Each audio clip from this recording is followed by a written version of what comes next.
Hello, everyone. On today's podcast, do you know how to differentiate between the physical and the metaphysical? And even more importantly, do you understand that the reluctance or inability to differentiate between those two greatly limits our ability to live our potential? Ready to dive in?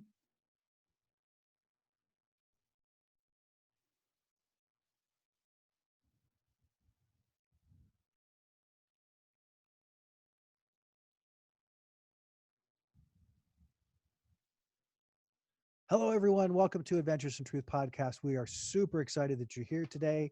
I'm here with my amazing friend, Dr. Jeffrey Smith. Hi, Jeff. Greetings, Jim. How are you today? Doing well, excited to be here again and ready to go on an adventure like we always do. Pretty exciting times. Uh, let's dive into the shout out. What do you think? Absolutely. And we'll treat our friends to a podcast high today. But before we do, let's give a mention to a really cool organization in Vista, California called Solutions for Change. They've been around for 25 years and they take families who are homeless or living in their car. They put them through a 2-year long program and return them as productive citizens to our community again. They could always use some volunteer help as well as some financial contribution. Great organization led by some wonderful people. You can find them at www.solutionsforchange.org. Fantastic. Well, it's great to be here. As we talked about at the beginning of the show, we're going to dive into some uh, pretty amazing stuff here in coming off the tails of your amazing adventure with plant-based medicine, which is actually where we're going to go today. We're going to talk a bit about this whole idea of the physical and the metaphysical, and how our culture and what we live in and what we've built around it is so strongly focused in the physical that we almost are afraid to go to the metaphysical when the metaphysical is where what we want really exists. So I'm going to let Jeff jump off with this one because this was his topic to start. And here we go. Let's dive in. Right on, Jim. I was hoping you could give us a quick definition of the word medicine as we prepare to unravel this thing. I sure can. So we always like to give our definitions so that we kind of know what the baseline is for what most everybody thinks of some of the terms and things that we use. So, medicine, as defined as a noun, is a science or practice of the diagnosis, treatment, and prevention of disease. In technical use, often taken to exclude surgery. The other definition is a compound or preparation used for treatment um, and the prevention of disease, especially a drug or drugs taken by mouth. And then there was another definition that had to do with especially among some North American Indian peoples, which I'm surprised they just limited to North American Indians, that it would be a spell, a charm, or fetish believed to have healing, protective, or other power. Right on. So those are our definitions for medicine. Right. And embedded in all of those definitions is this notion that someone is sick, someone is broken, someone is damaged, and that they need to be healed, which again kind of is circular discussion. If you need healing, you're broken, you're damaged, you're sick, you need something is in the physical domain, the physical realm. Touch it, feel it, hold it, smell it, use all the senses. That was part of the definition as well, Yeah, give me a pill. to ameliorate or resolve whatever symptoms I'm presenting with. So, going back to the late December experience that I got to have with psilocybin, which is a molecule which resides in the physical domain, the physical world. We drank it, so it was something physical. And everything that I had read, studied, learned about, believed got me to the place where I was more comfortable referring to these molecules as medicines than I was thinking of them as drugs, and particularly psychedelic drugs. So, as a licensed clinician, it would be possibly perceived as inappropriate or stepping over the lines in some way to be encouraging others to have these experiences to more fully understand what the universe is, how it works, and what our place is in it by using psychedelic drugs and or even a little bit more palatable, these things called medicines. Now, since having had that experience now almost 2 months out from that, 2.5 months out from that, I have become very aware, keenly aware, that our whole idea about these substances is really inaccurate. So I'm going to ask Jim to read us another definition of the word psychedelic, and then we're going to marry up the two of these things, and the rest of our podcast will explore why we have a misled concept of what is happening under their influence and what's really going on. All right. Well, the definition of psychedelic is relating to or denoting drugs, especially LSD, that produced hallucinations and apparent expansion of consciousness. Um, So I'm laughing once again by just the notion of consciousness is what it is. It doesn't expand, which is what the definition just said, expanding consciousness. So we have this notion that Carl Jung coined decades ago of this collective, both consciousness and collective unconsciousness, works both ways. But this notion that consciousness is expanding. So no, it really isn't. That's like saying, is the earth expanding? Is my mind expanding? No, I'm just becoming more aware is really what it is. So this well, you can got get really let's take a step back here because okay. the cores of much of the metaphysical, spiritual evolution is about the expansion of consciousness. Mm-hmm. So let's be clear here, really clear, crystal clear about what you're really trying to say, because in physics, energy is always expanding. It's always looking for the places to expand. So to say that consciousness isn't expanding and evolving kind of seems not true. But I mean, at least from my perspective. So I'm trying to understand where you're coming from because you used the Jungian reference. So I was seeing that as the idea of that consciousness, meaning the ego, the part of the consciousness that is not attached or related to the spark of God within each of us, that doesn't expand. That consciousness that Carl Jung referred to doesn't expand. It is the ego centric body. It is the focus of the physical reality. It is not the nature of our expanded reality. So so where I'm going with this is I'm wondering if there isn't actually a real differentiation between not only the physical and the metaphysical, but how we define the terms within the physical and the metaphysical. Right. So that we're understanding, because I could see that a lot of our listeners might get really like seriously confused or even turn us off and go, these people are losing their minds. What do you mean consciousness doesn't expand? Um, so can you speak to that a little bit? Where does that land for you and in where you're going with this? Sure. Well, the context that the conversation has to be put in is, are you looking at the term of consciousness universally, or are you looking at it with regard to our experience of it? So with a limited experience or a limited ability to observe consciousness as a human being, as you have a greater ability to observe it and experience it, it would seem like you would use the expression mind expanding to describe what that experience is.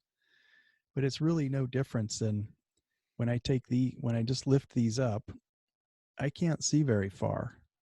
When I put these on, oh wow, I can see a lot more clearly and a lot farther now. But what I'm seeing didn't change. This doesn't change whether I have it, my glass. I'm just Okay. laughing right now because everybody on YouTube can see what I'm doing, Yeah. but nobody in the audio world can see what I'm doing.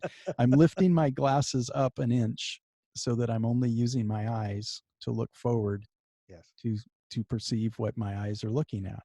And when I put my glasses on, I'm seeing clearly and I can see far and everything has much better definition and perspective. But what I'm seeing didn't change. Only my So, perception of it changed. so what you're saying is that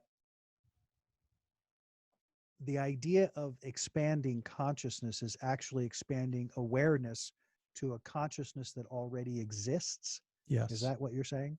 Yes. So we are learning how to dial into something that is actually growing and expanding, but it's not consciousness, it's energy, which is different. So energy is constantly expanding, but who we are, our original source makeup, that spark, that connection to all that is already, it is. So what we're doing is that we are becoming more aware and expanding our awareness of the magnitude of who we are, and that looks like we're expanding when really we're changing our perception. Am I getting that in Yeah, the we're right getting direction? more clarity and more awareness, more Okay. definition of all of that. Absolutely. Yeah. Cool. Yeah, no, that's great. That helps. That helps settle the kind of, what do you mean we're not expanding? What does that mean? How could you say that? So that's good. That's really, really good Hmm. stuff. And does the metaphor of the glasses really make that simple? Oh yeah, yeah, Of yeah. glasses on, glasses off, completely different experience, but yet nothing really changed Yes. in in All of that that I'm looking at. potentiality is still there. It Hmm. didn't go anywhere, but it's such an amazing metaphor for so much, but I mean, even in the context of this particular, are you able to differentiate between the physical and the metaphysical? That's such a totally bomb example, because in the physical, you need the aid of a glass to see distance. So, or you need it to see close, whatever it is that's happening because your eyes aren't there. But when you take that support mechanism off, the only thing that's different is you're not as clear as you were a second ago. Right. And Right. that's pretty remarkable. I wanted to throw one other thing in here in the mix because it's going to come up, and that's the definition of drug: a medicine or other substance which has a physiological effect when ingested or otherwise introduced into the body. Okay. And a similar synonym for that word drug is medicine, Hmm. bringing us back to where we were Right. where we're lifting off. So what has become inconsistent for me in this discussion about using plants in a ceremonial, honoring, respectful practice to help us more fully understand ourselves and our place in the universe and the universe doesn't mean that we're broken and we're in need of a medicine. Let's say that one It's, more time, yeah. would you? So the use of these plants, all these different plants, does not mean that we're broken and we need a medicine.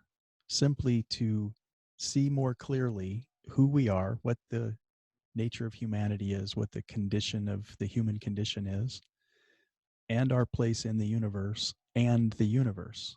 Those three things is what all of us are, well, not all of us, but some of us are exploring and very curious about and wanting to know more of. But that doesn't mean that we're broken or damaged or need fixing or even healing, such that we would think that that's going to happen when we take these medicines. We just need to put the glasses on.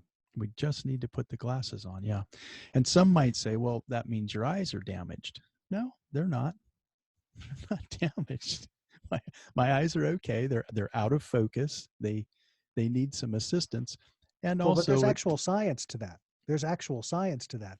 We only see a very limited spectrum through our eyes, and the spectrum that we see is minuscule compared to what's available, which is the same with our hearing. So it's interesting. This is so interesting because all of our senses are somewhat limited yes, they just are. by their nature. So this Mhm. idea that we're trying to put the glasses on, so to speak, to to be able to see more clearly, to be able Right. to differentiate. Right. Just like tonight when the sun sets. Here's another funny one. I almost said when the sun goes down, sun's not going down, but yet Right. everybody would call it the sun's going down and the sun rises. So we use all these concepts and terms to describe an experience that isn't really happening. And so, for the sake of our podcast and the work that we've been doing on having a better understanding of who we are, and our course to do that is through the exploration of truth. We're calling ourselves truthologists because it's the study of truth. And in that process, we're learning what's not true or what really isn't true, but yet we use it. And by using these terms, we're confusing ourselves and we're limiting the true appreciation, the true nature, the true experience of what we are and where we are and what we're doing here. So to push this a little bit further, I mentioned a moment ago, it's thinking of the use of the eyewear, and Jim brought up this notion of the limited spectrum that our human eye sees in the full spectrum of light. And if the sun were to set and I would put some night vision goggles on, I would not think that there was a limitation like there was before the sun went down. I'd still be able to see. And to me, that's what these medicine, see, there I go again. I've trained myself to think of these plants as medicine, and it's so deeply entrained in my thinking that it's going to keep coming up. And people might say, well, why are you getting so hung up on a word? And my response to that would be the power of the spoken word is quite profound. And it's coming from a subconscious understanding of our relationship to these things. So it's really important to get the words right. It's very important to get the words right, not just because you're a wordsmith or you're Yes. splitting hairs or whatnot. The words have power behind them. And Yes. I'm just putting it out there that for those people that are interested in plants giving us an experience that we could more fully understand and know who we are, that we don't need to think of them as medicines. We don't need to think of ourselves as broken or that we need healing. It's simply being able to see better, being able to know better It who aids we our are, vision. where we are, and what we're doing here, which is Yes. really cool. I mean, that's a fun path to be on. Yes. So let's take this just a little bit. We got a few minutes before we go to break here. I want to just kind of distill this a little bit because we started off talking about the physical and the metaphysical.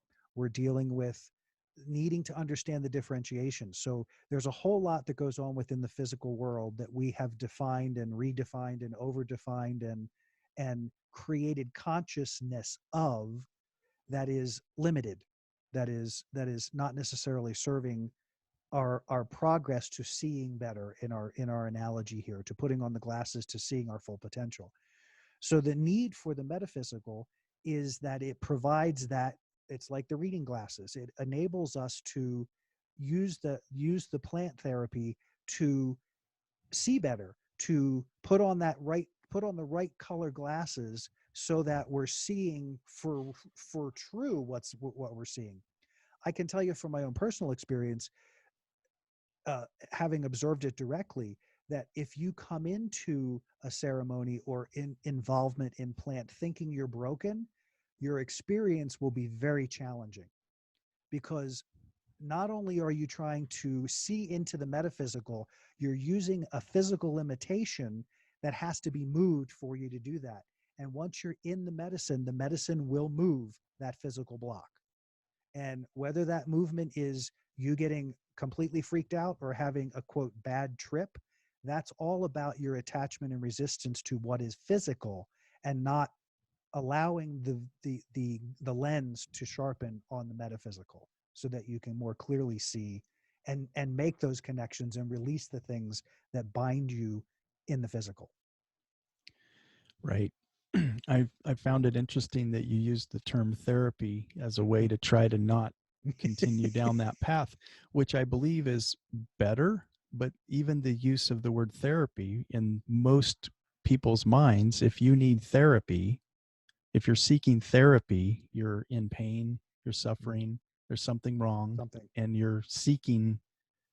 So if there is anything wrong, it would be our frustration of our limited awareness of who we are and what the universe is and how it all works. And if you want to look at it in that context, but it's really, to me, it's more of a discovery.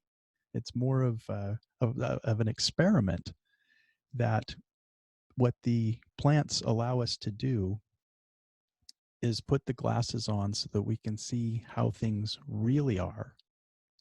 Without the glasses on, we really believe in Newtonian physics and quantum mechanics. And I actually got those backwards, but people can follow me through that. But we really so desperately want to believe that we live in a physical world. And because finances work that way and economy works that way and wars and property, the idea of property, we come here to have these physical experiences. There is nothing wrong with having a physical experience, but it really has nothing to do with how things really work. Right. I'm going to let that Very well sink in said. for a minute. Yeah. Let's let that So, sink in while we go to break, and we'll dive in more thoroughly, particularly about how to thinking of it in terms of ceremony and and how that changes the perspective, and also a quick touch on how do you address physical ailment in metaphysical experience. And we'll do that right after we come back. Fuck you! I just hit you, piece of shit.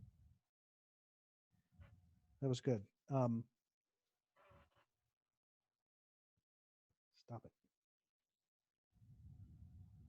Oh, okay. Irritating. I can't see, so I hit the wrong damn button. Anyway, hopefully that didn't read too terribly on the recording. That was good. How do you feel? good. Okay, so we're going to go to a few seconds of dead You're space. still recording. No, I'm not. Oh, yes, I am. Okay, I'll just cut this out. All right, we're back. Ready to dive into the next level of this conversation. Let's take this to what we were talking about before the break. You were talking, again, this differentiation between the physical and the metaphysical. And also, let's touch a little bit in this segment on addressing how you, when you're dealing with physical issue, like for real, like you need, you need a pill, you need a drug, whatever. Let's dive into that a little bit more. Let's go ahead with where we were. You bet. So I would go so far as to say, if you have something that's bothering you in the physical realm and you're looking for something physical to be the solution, you're going to be at that for a long time. Mm-hmm. That the true nature of if there is something that you're going to use the word problem, to me, it's a lesson. There's a lesson that shows up. We don't like it. It's difficult, so we call it a problem. And if it's showing up in your body in some way in the physical experience, we're trained to think of the solution to be in the physical. And you can get some relief from the physical, but you won't actually get to the solution in the physical. The body is, by the time something gets to the body, it's the way that the relationship between the mind and the body works, that we ignored it in the mind. We ignored it in the conscious subconscious experience. And we have anxiety, we have frustration, we have a physical, or I'm sorry, an emotional disturbance in our field that we're not paying attention to. So that in turn then manifests into the physical body to the point of an ache or a pain. And if gone on long enough, a a chronic experience of that then shows up as a dis-ease. So the longer you let these issues go on that start off in the mind, which would be some distortion of truth, otherwise known as a lie, that then creates an emotional disturbance as a feeling, anxiety, depression, frustration. And if continued ignoring will then manifest itself in the body. And if you go to the doctor to get some Vicodin or Valium, or you get a surgery, it doesn't change the source of the real origin of the problem, which is back to the mind, back to the thinking, back to the belief systems. And that's in the metaphysical. Yes. So there's So a that was a huge, good, yeah, really good description too, in helping the listeners understand that what we create physically actually started metaphysically, meaning it was an inattention. And if for those of you who've been following us for a while, you'll remember that our friend the shaman Paul down in Peru called that samskara, and that is he referenced that a bunch, I think, in the last episode we did with him. Those are those energy things that get stuck because we don't choose to address them when they're present, so they just stay there, they don't go anywhere, and the more we ignore them and the more we resist them, they become denser and denser until, as you were describing, it becomes a physical issue.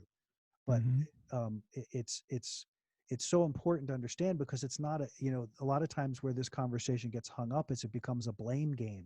Oh, so you're blaming the victim now.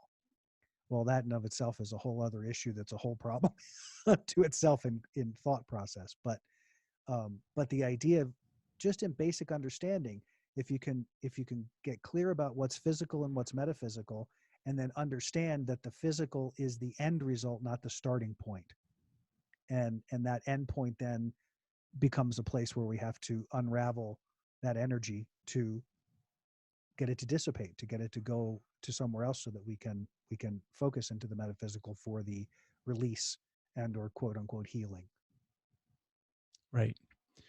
So when people are reluctant to truly seek out the source of the disturbance in their field, we will spend years and decades exploring physical ways to feel better, even if it's something like yoga, which would be a good thing to do. But you can do yoga physically, and you can also work it backwards so that the physical helps you understand and experience the metaphysical that Mhm. happens in the yogic practice. And what, Which is a metaphysical practice. yes, it Yes. yoga by definition is a unity, a oneness, or an allness, as opposed to the duality of a separateness, which is back to the separateness between the physical and the metaphysical. So we have a metaphysical experience mentally.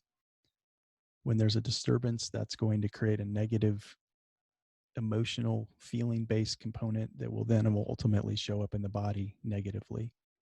So we have to reverse the process. You can go from the bottom up, letting the body show you, obviously, there's a disturbance I didn't pay attention to, and it will continue until I take it back to its source.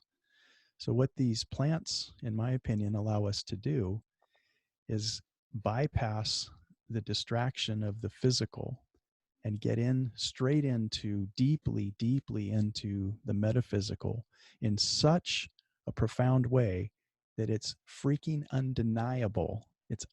You cannot deny what your experience is Mhm. under the influence of these plants, unless you let your ego come back in and describe it as a psychedelic experience and think of it as a hallucination, which would imply what you just experienced was not real.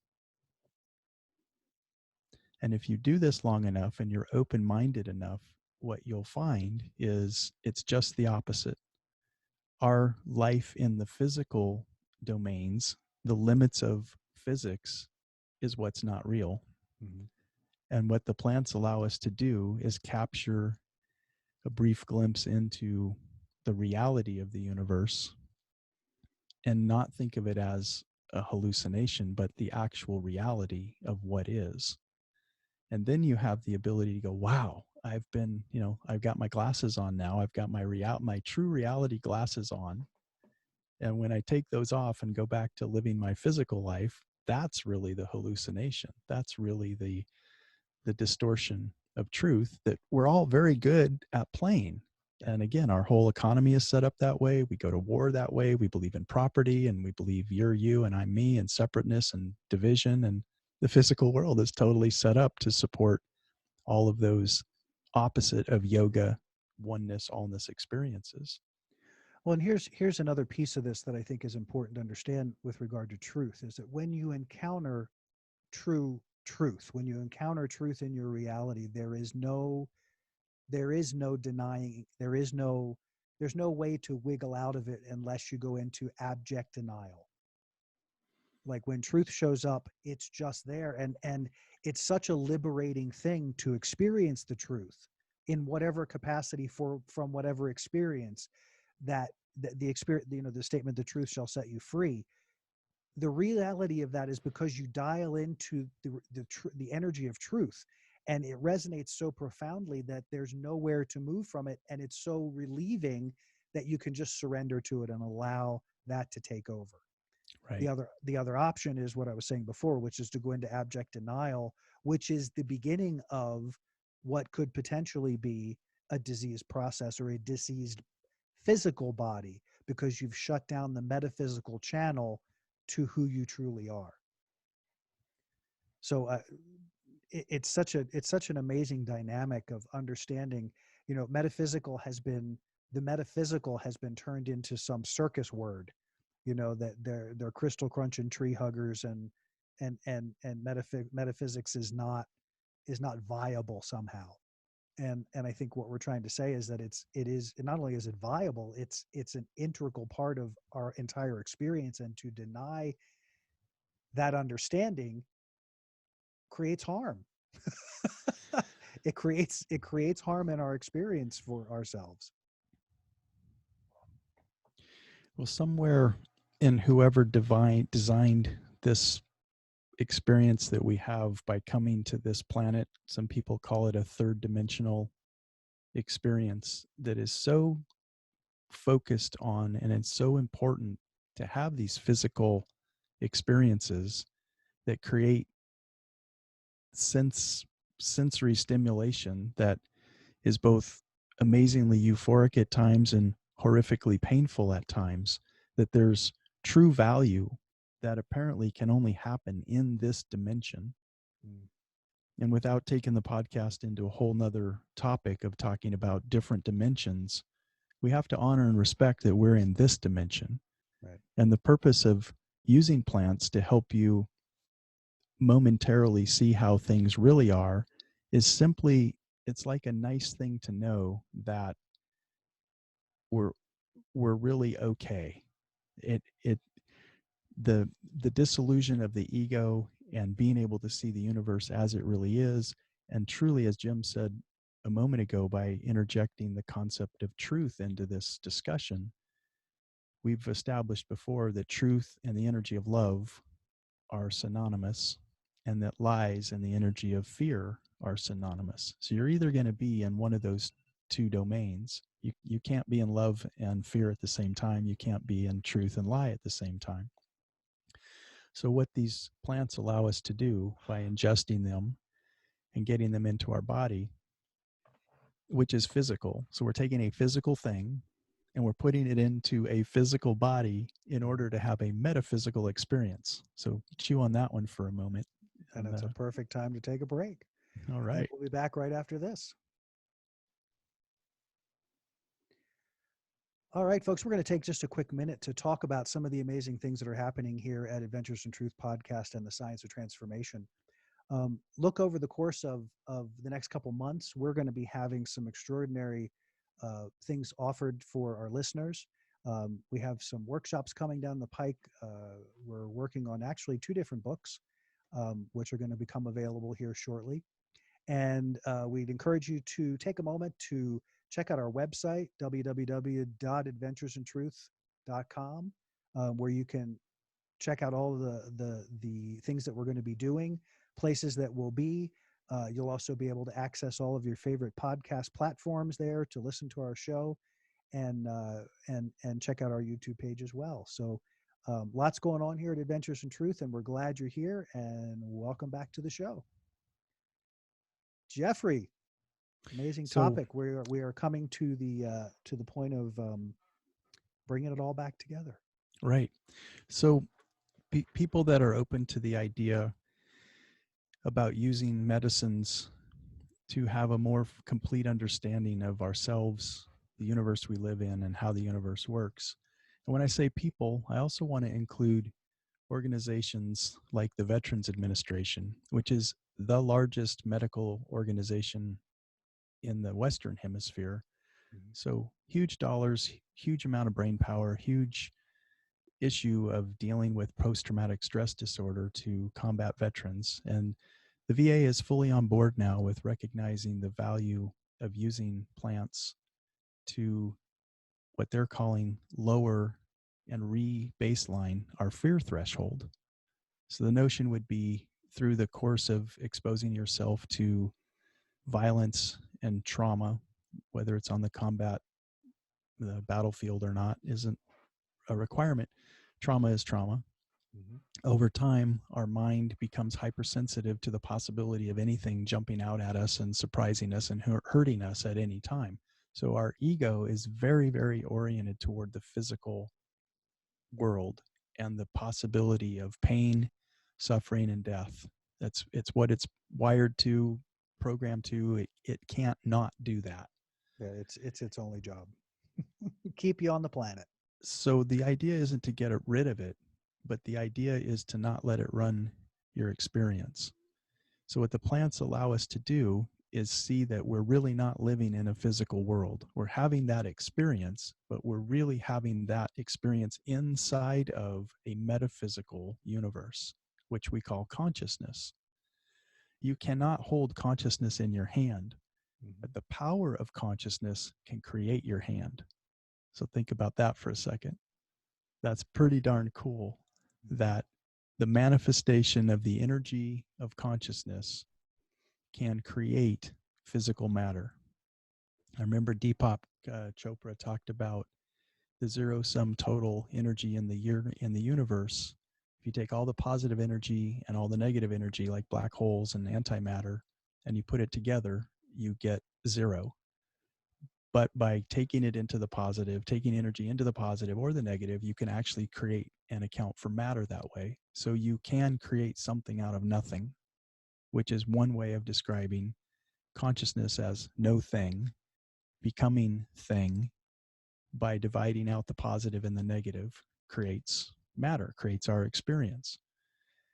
And we in this third dimension in our limited ability as humans are just kind of getting clued into the possibility of that.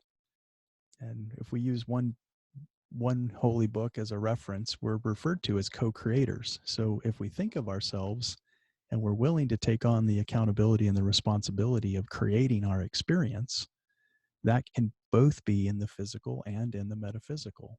The, what you can touch, feel, and see, and what you can believe and experience and create along your path here, along the journey that we're here experiencing. So, without trying to make this all too confusing, we don't want to think of plants as medicine because we're not broken and damaged and we don't need healing and fixing. What we're really searching for is separating the ego away from our metaphysical experience of life that some would call soul, spirit, chi, prana, that other part of us that was before we got here, is here, but is sharing that experience in a physical body and will be when we're no longer here and no longer operating in the limits of a physical body. So it's that part of our mind that the plants allow us to really experience without the filter and the influence of the ego on top of that. So you get a 3, 4, 5 hour ride of noticing your thoughts, being able to travel through the universe, being able to go back and look at things that you've experienced in this life and in past lives, and really get more of a full appreciation of what what a lie it is to think of we're here only once, we're born, we live, we die, and that's it. Mhm. You really get to shatter that paradigm and get to have more of an experience of all of the things I just described, that literally is, it impacts you so profoundly you can no longer deny it. And if there was something called healing, I would say that's what it is right there. It's the undeniable experience of something so amazing and loving and profound that you can't not pay attention to it any longer. Yeah. Well, and the other thing that I think is really important to notice in this conversation is, and to really bring forward, is that we are not trained to this. So I really want the listeners, our listeners, to really understand. And I know that many of you are already on a path. Many of you have already moved through, lots of different things in your experience. And so, I may not be speaking to you, but I really want to make a point here about, we don't learn this as a part of our social indoctrination as a human being. We come in with the clarity, we come in with the understanding, we come in with a connection, and that connection then over time is drilled out of us, basically, by the abundant focus of physical, by the only focus of physical. And interestingly enough, what we did was we took the metaphysical and made it religion. And so we created a physical structure within the physical world that we call spiritual, which is not spiritual, it's physical, whatever. I'm not going to use a bad word here, um, but it's physical. So everything then gets to be about the physical, because we've allowed ourselves over time to become so narrowly focused in this must be all there is. So that when the opportunity to discover that there is a whole lot more comes up, it creates, in the ego, it creates a huge amount of lack of safety. It creates a huge amount of the ego reaction to this idea that I'm limitless, when the ego itself is limited. The ego itself knows that it's not here permanently. So it struggles and fights to find significance in the context of what is so wildly and crazily significant, is the who we are. And Right. to Jeff's point earlier, the idea is to integrate that ego, to let it manage the body. That's what it's there for. Let it manage the body process. Right. Give it exercises, give it things to do to keep its attention on keeping you here on the physical planet, because it's important. The metaphysical piece of this now is being able to take your understanding of what you can create and what is possible for you to such a an unbelievable place, meaning the when you understand the unlimited potential of your potential, it's probably one of the most overwhelming experiences you'll have in your life. And it takes months to integrate that experience, if not years. It doesn't mean you're stuck and stopped in it. It just means that that awareness sets off a chain of events, and that chain of events is the disconnection from the physical in its negative aspects. So all of the attachments to the physical, all of the things that we're trained to believe are important in the physical, and the main one being fear. Fear being trained into the physical experience to such a degree that we use it as a way of not reconnecting and not finding that metaphysical solution. So let's, you know, really wanting to embrace this in a way that, understanding that it's all part of who we are. It's not some of us goofy people over here, thinking in the woo-woo land. I'll tell you straight up, and and Jeff is probably very much the same way. Um, if I can't find a practical application for the spirituality, I'm not interested, because I'm here as a physical human being. I want to live this experience as fully as possible. My allowing the metaphysical understanding completely enhances and makes this physical experience blossom, because you recognize the limitations aren't real, the fear's not real. So all of those ideas and beliefs and limiting beliefs and crazy things that we think, the brokenness that we believe exists, the need for medicine, the need for all of that, is a way to deny or not to involve the greatest part of ourself, which has the ultimate potential to make it all whole again. to make us all whole again, which I think is just, how could you not take a bite of that sandwich? How could you Right. not? You know, it's Yeah, I'm wanting to talk a little bit more about the fear that you brought up and the term of the ego and the role that you had talked about a little bit ago about how it's so good at protecting, preserving. It believes in a universe of limited resources Mhm. instead of unlimited resources. And I think most importantly, you said that it must have some idea that it's only here once. It's a one trick pony. And we would call that personality. So this body, this personality is a one trick pony. But the true metaphysical part of me, the spirit, chi, prana, soul, whatever you want to call that, has been before, is now, will be, will continue. Um, so there really isn't anything to be afraid of yet, because the ego has no other purpose other than to protect, preserve, and believe in limited resources so that it keeps us all going. When there's a tsunami, a flood, an earthquake, it's that part of the will to survive. It's the part of, I'll take something from you if I have to keep going, as if I have to keep going. Because I don't have to keep going. If I'm not continuing to go, that means I've learned all the lessons I've needed to learn, and it's actually time for me to go. And Yeah. so some people are actually here longer than they need to be because their ego isn't willing to let go and just move on to the next phase and the next Their stage. attachment to the physical has limited their ability to release. That's So powerful. Go ahead. Sorry. I was just wanting to go into this notion that most people are in search of purpose. Purpose is this huge thing. How many books and life coaches and all these people, the whole industry around purpose? Yeah. It's only the ego that needs purpose. And we did a podcast on this, if Mm-hmm. you remember, and the understanding of that is that this very existence is purpose. The fact that I am Yep. on this planet is purpose. I that's my the fact that I came out of a womb. I am purpose. I came fully loaded. You know. Right.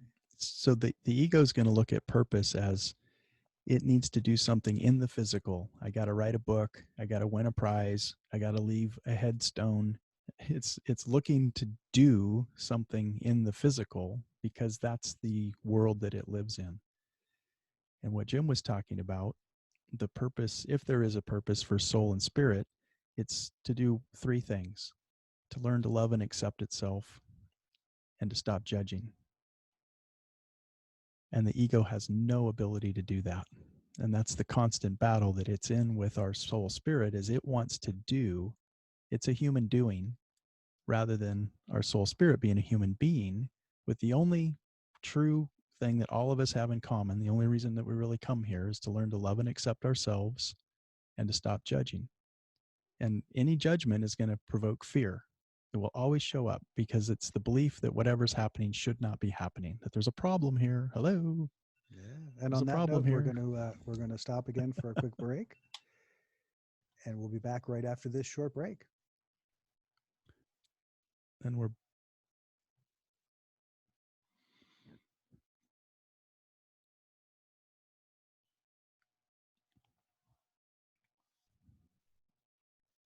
Virgo. So the medicines and the journeys that people can experience through the kind, respectful, ceremonial, reflective, integrating process of incorporating these experiences into your life allows you to, again, truly see what what really is, rather than what the ego wants to allow us to see. It's as if we have a welder's helmet on. If you've ever worn one, the glass is really, really dark so that it filters out the light that can potentially or will hurt the retina of the eye. And it's as if, you want to preserve your vision. So in that intensity of light, you need to block it out. But somehow our ego works that way, that it wants to be in control. It wants to, again, believe in unlimited resources. It wants to leave a legacy. It wants to matter. And if we can tell it it does matter, and that we aren't trying to get rid of it, we just don't want it to run our lives. And I got to talk about this process of controlled remote viewing for a moment. And it's a technique that I learned and got pretty good at it. And I presented at the International Remote Viewers Annual Conference a number of years ago. The non local perceptions that I use in my clinical based practice of helping people have visions outside of their normal perceptions. So if you're going to take a journey back in time to visit a past trauma, that's a non local perception. But the way that it works in remote viewing is you start out the process with giving the viewer a 10-digit target number. And the comedy in this is that the 10-digit target number does not serve in any way to help the part of the mind that has the ability to perceive non-local perceptions to actually go find the target. It's a ruse or it's a distraction for the part of the mind that believes it's a code and I've got to crack the code. And essentially, in order to be a skilled remote viewer, you have to learn how to differentiate between local perceptions run by the ego and non-local perceptions that's run by the spirit or the soul or the chi or the prana or whatever you're going to call that part of our mind that allows us to hope all things, believe all things, and just be in that energy of love, be in that energy of consciousness. So anytime in remote viewing that a person would use a noun to describe what their experience was, we would know that that's actually not the target.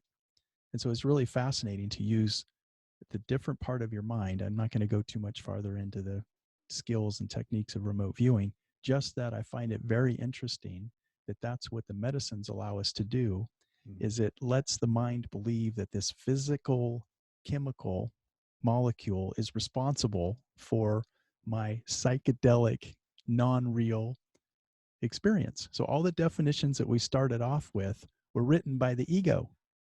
Yep. And that's what is confusing everybody, because people that have had the experiences go, wait a minute, that's like so far away from what my experience was. It's not even funny. And that's what But keeps fear around telling people don't have these experiences. You're going to hurt yourself. You're going to do something wrong. You shouldn't venture off into the outer limits of the ego. And I'm yeah, saying, yeah, you actually should. yeah. That's where true reality is. Let me interject to go back to the when you're talking about the remote viewing that it actually tied directly into what I wanted to talk about just for a minute here, and that is there's an exercise that our listeners can do, guys, if you're interested in wanting to understand what is the difference between what is the physical or the ego and what is the spirit or the soul in that regard. And you can actually, believe it or not, you experience it every day, even though you don't realize it. So there's a voice that you've heard in your head, and now I'm 55 years old. The voice that I hear is the same voice that I've heard my entire life. So think about that a second. From the time that you can remember that you would think, there's a voice that you've listened to over time that has never changed. Then there's the ego. So there is this voice, this deep inner voice that you hear all the time. You listen to it all the time. It has influence. It has whatever. It isn't, to Jeff's point, it isn't. It doesn't judge. It doesn't do anything. It's just a presence. It's a voice that you, when you talk to yourself, that voice is that observer. That is the observer of us. And the difference is that the ego, and the other thing that happens is that when you understand or when you can connect to that voice never creates an impact mean like the ego does, meaning it doesn't speak to you in ways that creates emotional conflict. It doesn't speak to you in ways that causes you to have an emotional response, because it is you. It is the naturalist part of you. Whenever the ego starts running its mouth and starts trying to direct the show, there will always be an emotional outcome to that conversation, because it will either be somewhat in line with the voice that is the soul or not in line with it all. And that's either positive emotion or negative emotion. And so differentiating those, it's really possible just to be quiet and seek the voice that you've heard your whole life that's never changed. I know that sounds odd, but if you stop and think of it and be with it for a minute, there's a friend that's been with you forever that you always hear the same way. And I hear it the same way now, today, as I heard it when I was 10. The ego has radically changed over time. It changes voices, it changes attempts, it changes everything. But anyway, I wanted to provide sort of that, a way for our viewers to kind of touch into that a little bit without getting too deep into it, which we can do at a later point. Um, but then taking this now in our last couple minutes to bring it all home. It's all yours, Jeff.